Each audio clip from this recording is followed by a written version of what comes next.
Alright, just got out of the gym. It's 7:45 in the morning. Ooh, the thing is not set up how it's supposed to. Hold on, I gotta get this thing set up. Let me park really fast, hold on. Sorry. I just got out of the gym. I'm tired, bro. I'm tired. I gotta stay up until like 12 today for the inspection that I was telling you about yesterday. The landlord basically. The landlord's basically coming by to inspect the apartment today at 12 o'clock. And I work, dude. I work. So I'm gonna have to stay up till 12 just to let her in, do the inspection, and then by the time she's done, or whoever's doing the inspection is done, it's gonna be like 1 something in the afternoon, bro. And you're probably like, why don't you do it another day? I couldn't do it another day because there's other people that live in those apartments, so like they all scheduled that day, and it's just better to get it over with, bro. I'm tired though. I got a good workout. I did arms. I did forearms. This right here. The inside, I did my biceps, and then I did my triceps. Then I did my shoulders. But I did the elliptical. I only burned like 200 calories though. Like, I'm tired. I'm exhausted, bro. I had a long day at work. I got like 1,000 steps in, bro. No, 1,000 calories burned worth of steps. That's like 20-something thousand steps. And you're probably like, nah, you're lying, bro. It's on this. If I could show you that, I'm not carrying around 2 phones all day. But, bruh, if I could show you how many steps I'm getting in a night, you'd be like, God. It's a lot of steps, and it's tiring, you know? That's why you got to wear the right shoes. My knees don't hurt anymore, but I'm tired. I burned like 1,000-something calories just with that alone within the 12 hours. And then another 200 on the stairmat, on the elliptical. So, like, I'm tired, bro. We're at like 156 now, bro. Like 156, 157. That's like our weight right there. When I eat, I go up to like 160. Because when I was flatline 160, maintaining 160 pounds, I would eat and then I'd go up to like 164, 163. And then I'll wake up and then I'm back at like 160, 161 pounds. But now, like I said, we're dropping back, cutting back weight, trying to get lean and peeled. So that means less energy. That's what I was telling you. That's why I stopped doing it, because I was so exhausted at work. And I would literally be half asleep. And I'd sleep for hours. And I was like, bro, why am I tired? But it's because I wasn't eating the right nutrients. Now we're tackling it with a different headspace. We're gonna be eating the right things now. Like, instead of the conchas, you know, the Mexican sweet bread that I've been telling you about, that you dip in the milk, the sweet, like, colorful bread. Instead of eating that with, like, you know, sugary stuff, like, I was hard-headed. I'm telling you, hard-headed, thinking I could eat whatever I wanted as long as I worked it out in the gym. You can do that, but you're gonna have like high blood pressure or whatnot. Like I said, that's why I said God is good, because He showed me all that. I don't know how to explain it. You're probably like, dang, bro, everything is God for you, God. But it really is, bro. If you start to look, seek, and He shall find, or something like that. It says something like that. If you start to look at the blessings you have and appreciate even the hard times when you're getting knocked down, you'll see, bro. You'll see that God is real, like, for real. He'll open the door for you. You just gotta be willing to, you know, take His hand, bro. Like, I don't know. Some people don't like to hear it. A lot of people don't like to hear it, especially today. But that's who helps me a lot. Like, a lot of people glorify my name. I'm serious, bro. You probably like, but at other jobs that I've worked at too, I remember just like jokes people will make, bro. But it has nothing to do with me and everything to do with God. I promise you, bro. If you follow, and I'm talking about you, if you follow all the rules in the Bible, and you're going to fail, you're not going to hit every single one, but if you try your hardest to try to do everything that Bible says, you're going to make it far, bruh. Like, it says it, like, if you hold His word close, like, in everything, bruh, like, it's just so hard to pick it up. It's hard to pick the Bible up. It really is. Like, you got to have a lot of discipline to pick the Bible up. Like, and anything to improve your life. That's what it is, improving your life. getting close to God is literally going to improve your life. I'm serious. Like, if you think I'm lying, just try to read the Bible, try to look into it, and I promise you, day by day, you'll start to slowly see, and it's like, it starts to feed your soul. I don't know, and it sounds crazy. It probably sounds like, oh my God, this dude, bruh. That's how it sounds at first. That's how it feels at first. It feels like nothing's happening, nothing's changing, and then boom, out of nowhere, it just starts adding up day by day, brick by brick. But you just gotta be patient. You gotta have faith, and it's gonna suck, bro. It really is gonna suck. It's easier, like, I don't know, bro. You just gotta do it on your own. For me, like I said, once you see even the blessings that you see that I'm having now, bro. Like, I could go to the gym after work and I'm just at peace. It's because of God, and that's because of nobody else.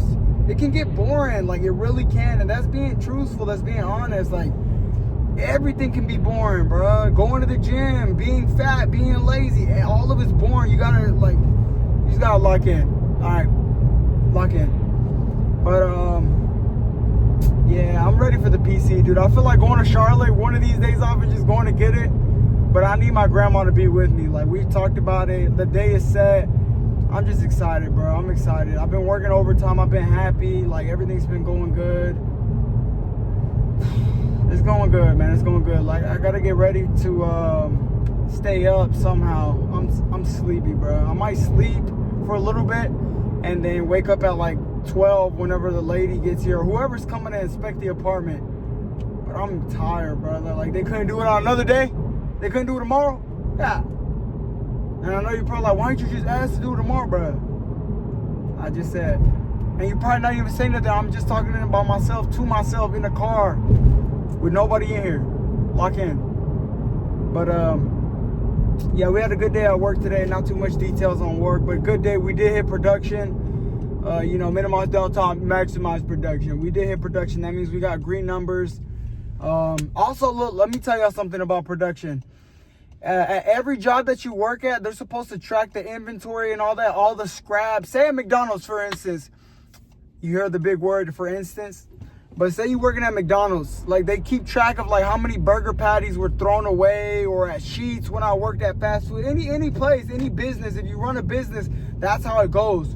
You see how much you're producing, how much you're throwing away, your inventory. You got people taking track of that, counting the money, you know, setting up orders, you know, whatnot. It was like that at every single job. Every single job is like that. If you want to run a business, that's how you got to run it. And if you can do good under somebody else and, you know, take care of their business, now imagine when you have your own business. You know what I mean? A lot of people like to talk and you're doing too much. I'm practicing, lock in, buddy, for whenever I have things unfolding in my life in the future.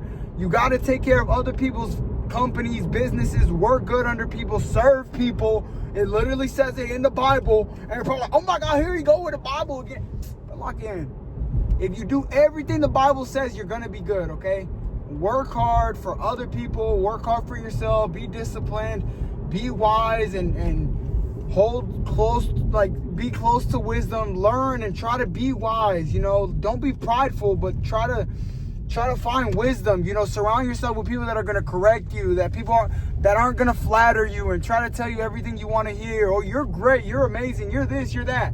You got to be around people that are going to try to make you, like, push you to do better every day, bro. And it's easier said than done. You know, it's easier to hang around people that are a bad influence to you and whatnot, people doing what you really want to do. You know what I mean? For other people out there going to parties or smoking or whatnot, not that it's a bad thing, but it's just stuff that I don't like to do. But hang around the right people, bro. Hang around the right people. You know, get close to God. If you work a job, it's not, you're just a number. You know how many times I've heard that from present day to the past at McDonald's. You're just a number to McDonald's, bro. Really? Like, I don't understand why when you work hard, it gets under people's skin, bro. It does. It really does. You don't even got to be saying. I've tried it at different factories where you could be quiet, at different jobs where you just can be quiet, you can keep to yourself, and if you work hard, it's still a problem. If you're talking, trying to be friendly with everybody, it's still a problem. That's why I tell you, no matter what, bro, no matter what you do in your life and the years that you have that are granted to you, no matter what you do, you're gonna make people mad, bro. That's what's annoying. That's why I like to be in my own little bubble, because my own bubble, I don't care what, like, there's people that watch this and they still talk They go out of their way to pick these videos up, look at them, talk about them, go about their day. I don't understand. But that's why I like being in my own bubble, man. Keep friends close, good people close, keep God close. That's the main thing in a relationship, you know, with your girl, whatnot. I'm not trying to sound preachy, but I'm telling you, based off of what's happening now, how everything's unfolding, my savings account, there's people who ask me how you do that. How you saving this? How you saving that? Bruh. It's just day by day, bruh. And it's just, it can get aggravating because that's how easy it is, bruh. I get aggravated easily because it's easy, bruh. It's just like the same people that ask you how you're doing what you do are the same ones that are talking about you behind your back, bruh. How you doing this? How you doing that? And then they go behind your back and and then whenever you start success, you know what? That's just how it goes. Look, don't take it from me. Take it from like successful people. Like there's one like Steve Harvey or something like that. Whenever he blew up or something, and he said he was going to be on TV, and his teacher or somebody said he wasn't going to be on TV. Steve Harvey, the dude with like a mustache, he's a comedian or something like. He's a funny guy. Teacher said he was never going to be nothing, and every single year, I think he said he sends her a TV because he's on TV all the time now. Like, people are always going to doubt you. They're always going to talk about you no matter. It doesn't matter who you are, bro. You could be one of the 15 people that watch this from school, and you're probably like, oh my God, this dude gets very talkative. You know what I mean? But I'm trying to tell you, you can do whatever you want. Just don't let nobody get in your head. It's going to be family members. It's going to be friends. It's going to be close friends. It's going to be cousins, nephews, nieces. There's going to be co-workers, everything, bro. But as long as you keep God first, he'll take care of you, dude. I'm telling you, like, it sounds cliche, and cliche means like basically you hear it all the time from everybody. Oh, keep God first. That's easier said than done. That's easier for you to say, this and that. But if you can genuinely keep him close, you'll be all right, bro. And there's a lot of people who say they keep him close and go to church all the time and never miss a day or this and that. Talks about people like that in the Bible too, bro. It talks about that think they're perfect and they're all this and can never get enough of themselves and start, bloating, gloating or something like that. Basically where they just can't stop talking about themselves and whatnot. You know, and like to other people in groups, I'm talking to you here now because this is like the YouTube channel. This is like where you guys are getting inside of me. You don't have to click these videos and like, what else are we going to talk about? You know, can I ask you a question? But I'm talking about in a group setting. There's people out there who literally just, you talk to them, it's all about me. God, it's the hardest thing. I don't know, bro. I'm tired, bro. I'm grouchy. Sure, look at the Wolverine here. Oh, all right, bro, lock in. But yeah, I'm exhausted, bro. That's what happens. Whenever I get sleepy, I get tired, I just start getting aggravated, bro. It's just every little thing. Man, this person this person that, this person da-da-da. Sounds negative, right? My bad. Just know we had a good day at work. We hit production, minimize downtime, minimize scrap. We're good. We hit green. Okay, if you can hit green, you're good. And all that hitting green is just me practicing for what's to come in the future. And you're probably like, what are you talking about? Take it easy. Slow the line down. I'll see y'all tomorrow, bro. I'm tired. I got to get in here. Try to stay awake somehow. I'm going to make some eggs for a couple hours maybe. But yeah, I'll see y'all tomorrow, man. I think it's today's day 39. We're right around the corner, bro. 39 days left, and then we got the PC sitting on the desk. See y'all tomorrow, man.